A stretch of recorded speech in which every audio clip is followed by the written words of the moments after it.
लेकिन ये तय है, चिराग जी गुट का जो लोक जनशक्ति पार्टी बिहार में है वो पार्टी नहीं रहा, वो एक गिरोह हो गया है और उसमें गिरोह के रूप में लोग काम कर रहे हैं। इन लोगों को संगठन से कोई मतलब नहीं है। संगठन से मतलब रहता है तो आज तक प्रदेश कमेटी नहीं है, तो कौन चीज़ का पार्टी है। नमस्कार, देख रहे हैं झकास भारत और मैं हूं रविकांत। विनोद सिंह जी पूर्व एमएलसी रहे हैं, जदयू में भी रहे हैं, मगर अभी एलजेपी से नज़दीकियां ज़्यादा थी। उसके बाद जदयू में जाने की खबर तेज हुई है, तो उसी के नियमित हम अभी विनोद सिंह जी से बात करने के लिए अभी मिले हैं। तो विनोद सिंह जी, कब लगा कि आपको एलजेपी अब छोड़ देना चाहिए? देखिए, एलजेपी जब दो भाग में जिस समय बटा, उस समय में भी हमको लगा कि अब वही पार्टी नहीं रहा, अब हम लोग को यहाँ से मुक्ति लेना चाहिए। और मैं काफ़ी दिनों से दल में घुटन भी महसूस कर रहा था, क्योंकि मूलतः मैं समता पार्टी के समय से ही आदरणीय नीतीश कुमार जी के साथ मैं था। जनता दल यूनाइटेड से हम एमएलसी भी हुए, विधान परिषद में हम पिटीशन कमेटी का चेयरमैन भी हुए। तो शुरुआती दौर से ही हम नीतीश कुमार जी के साथ थे। बीच में हमसे चूक हुई, हम भटक गए थे कि हम लोक जनशक्ति पार्टी में चले गए। और जब मुझे एहसास हुआ कि नहीं, मुझसे गलत हो रहा है, मैं गलत जगह पर हूँ, तो पुनः मैं कोई दल नहीं बदल रहा हूँ, अपने घर में वापस आ रहा हूँ। यदि सुबह का भूला हुआ शाम को अपना घर वापस लौट जाए तो उसे भूला हुआ नहीं कहते हैं। या कोई जदयू के नेता संपर्क करने का प्रयास किए या आपकी तरफ से? नहीं, जदयू की तरफ से कोई प्रयास नहीं किया गया था। मैंने खुद जदयू के नेतृत्व से वरिष्ठ नेताओं से मैं बातचीत करके और मैंने अपनी इच्छा जाहिर किया कि मैं अपने घर वापस आना चाह रहा हूं, और सारे नेताओं ने इस बात का स्वागत किया और उन लोगों ने कहा आपका घर है, जब मर्जी तब आप वापस आ जाइए।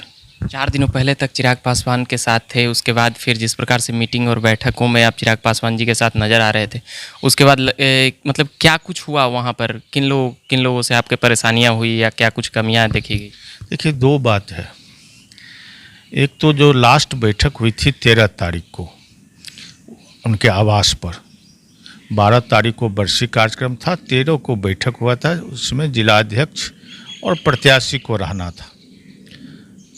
उस बैठक में हमने देखा कि एक निंदा प्रस्ताव आया मुख्यमंत्री जी के खिलाफ। भाई, किस चीज़ का निंदा? आप अपने घर में भोज कर रहे हैं, बरसी मना रहे हैं पिताजी का, आप न्योता दे रहे हैं, उस न्योता में कोई नहीं आवे तो आप उसके खिलाफ निंदा प्रस्ताव लाइएगा पार्टी मीटिंग में।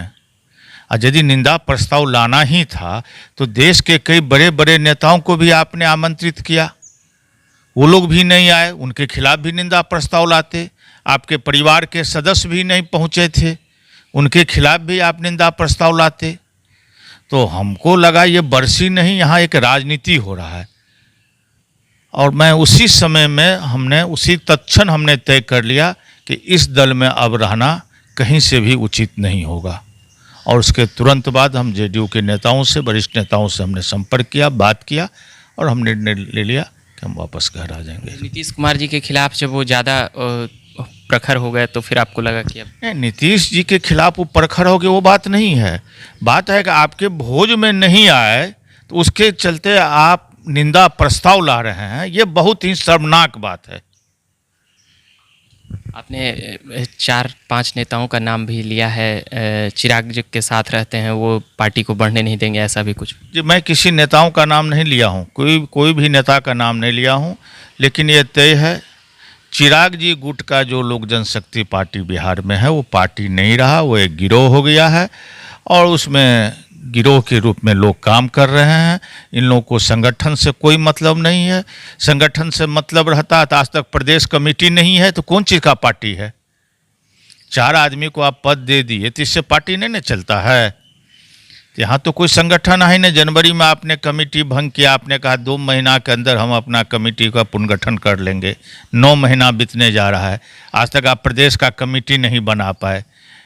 आपको डर लगता है भाई जिसको बनाएंगे कहीं वो भाग के छोड़ करने चले जाएं, तो इस तरह आप समय गुजारते रहिए। मतलब अनुभव की कमी देखी गई चिराग पासवान में या क्या कुछ?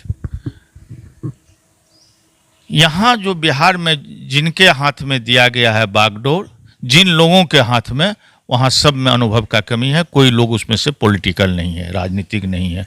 आखिरी सवाल, चाचा पशुपति कुमार पारस का लोक जनशक्ति पार्टी बेहतर रहेगा भविष्य में या फिर चिराग का? ये तो मैं नहीं कह सकता हूँ, मैं तो कोई ज्योतिष नहीं हूँ कि मैं इसका भविष्यवाणी करूँगा।